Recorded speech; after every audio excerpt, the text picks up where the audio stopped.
So there I was, in the headmaster's office, staring down this disciplinary committee, because I'd just been in a fight.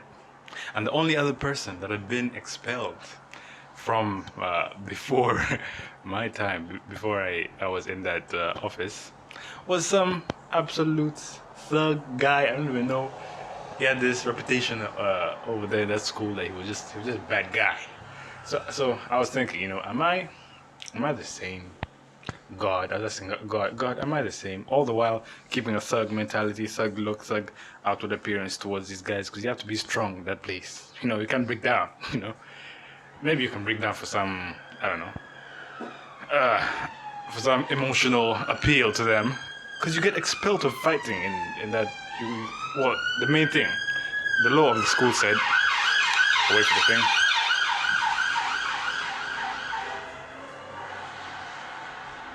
The law of the school said that you can't get into a fight and not expect to be expelled. So there I was, looking at them straight in the eyes, but I was quivering on the inside. So how did we get here? How did we get to this scene in the movie of my life? Well, we have to go back a few years, not a few years, like 8 years, back to a nursery. In nursery, I had a friend called, should I name names? On this channel, we name names, by the way. Expose the names. only names that only people no one is going to find probably ever in life. Or names that you'll never even know is the person. Like a name like David or Muhammad or like Patel. You know what I'm saying? Those usual names that we find every day. I say those names, okay? Because, there are millions of Patels. So this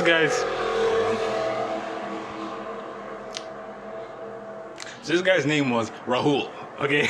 Hopefully you won't find Rahul walking down the streets anytime in the future. Now, Rahul had a mustache in nursery. A mustache, like a full-grown mustache. And, I don't know if I told him this, but I would think it. I would think, Rahul, you should shave this mustache of yours, because the ladies aren't going to be very impressed, We out here trying to persuade them ladies. You can't be out here with a mustache in nursery, okay? Shave your mustache. Now maybe all the mustache thingy things, all this mustache having, he's having a mustache, got him some pain and accumulated some degree of pain in him. And he took this pain out on me, his friend David. Just chilling about, with him. Nursery. And I don't know what he did. I think he hit me. And then I hit him back. But when I hit him back, I did it with so much energy and passion. I don't know where the energy and passion came from. I don't know. Maybe I had some pain and anger of myself, of my own, Anyway, I hit this guy so hard. Boom!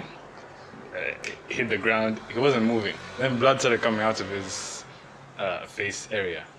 I thought the guy died. I was ready to run away. Because I was like, oh, wow. I really didn't mean to do, I have this thing where I just punch people out of like reflex, and that's gonna show up in the next 8 years. But I haven't done it again, okay? But then like reflex, like, anyway, so the guy was down there. I thought he had died for like a good few seconds. He was just down there not moving. Then he got up and was like, oh, thank God. You okay, bro? You good? You hit me first, so he was bleeding from the nose, right? So yeah, so that was okay. And Rahul and I weren't friends anymore from then on, sadly. He has to address some pain, Maybe I myself had to address some pain. Okay, so now 8 years later, we find ourselves in high school. Boom, almost in the same situation, but this guy wasn't really my friend. He wasn't my friend. We were acquaintances. We just sat next to each other in classes and helped each other, We weren't friends at all. No, I refuse that. So, I was walking into class one fine day. Da-da-dum-dum. Mind you, the weeks before, this guy was just annoying me 24/7. We're supposed to be friends. I thought we were friends. But he wanted to get on my nerves. He wanted to see my where I crack, where I begin to get pissed. So I was a really chill guy. All my life I've just been a chill guy. But I was out of my limits also. Ever since I grew in my spirituality and Jesus likeness, you know, my limits have expanded. But back then, you play with me, I hit you, like straight up. So I walked into Badabam one fine morning, you know. I had my geography project with like, I think it was a mountain. I did the easiest thingy that day that was available. Just got some boxes and put them up and down. But for some reason I thought I was going to get like 100%. So I walked in, called one of my friends who was there. Hey, come check me out. Come check out my mountain. So, and then he was checking out my mountain. He's like, whoa, okay, all right. And then he saw this guy taking a picture of me, and he was like, oh my God, do you know what had just happened, dude? This guy just taking a picture of you. For some reason I got pissed, because he was pissed. For me, I would never have been pissed off if he was not pissed off. Maybe this guy's taking a picture because he admires me, I don't know. Maybe he's of some sexual orientation, I don't know. So, I was like, what? He took a picture of me? So I went up to him, I said, give me your phone. Hey, give me your phone. He's like, no. No. I took a picture of you. So I was like, give me your phone, man. Give me. And there was like a table between us. Give me your phone. I was like, grabbing it. Then, by mistake, I wasn't trying to punch the guy. Again, I say, the reflexes that we found back in nursery. The reflexes, somehow my hand became a fist. And but this time, the guy did not move. This guy was like 20 years older than me. Okay, not 20. Not 20. Like 10. Okay, no. 4. And he was very muscular and he had a beard. I usually piss guys off that have facial hair. For some reason. So, I was facing him down. I punched the guy, he did not move. I punched him here. Boop, on his lip. I think I kind of cut his lip on his teeth. So, he was facing me. I was facing him. My friends started shouting, run! Because this guy is like the biggest guy in class and I'm here playing with him. So, don't trust your friend. They throw you into the fight. Then anyway, he cared, man. He was trying to get me out of the fight. So, he was telling me to run. But by that time, I'd like blacked out. I don't know. I couldn't hear. Because he was telling me, like, after, like he was telling me to run, but I couldn't hear. I was just standing there. I was like, please don't. Yeah, I didn't say please actually. Thugs don't say please. I just stood there waiting. What's this guy gonna do? He was like, because this guy, he's one of those guys that used to like go out with like old people and like real thugs, not like us thugs. Just call out some thugs. Like, anyway, so, yeah. It's like, does this guy have a knife or something? I was like, okay. He was like, okay. So, I can't tell you what happened after that. I really can't. But the people that were around can tell you. They said, when I came back from the suspension, I wasn't expelled. By the grace of God. You know, you were supposed to get expelled. Everyone that fought got expelled. I didn't get expelled. He didn't get expelled. It was because of me that he didn't get expelled. Shit. Because God was watching. If you're one of God's own, God looks out for you, man. He'll look out for you. He's a real. What do they call him? He's a ride or die. He'll be with you. You know what I'm saying?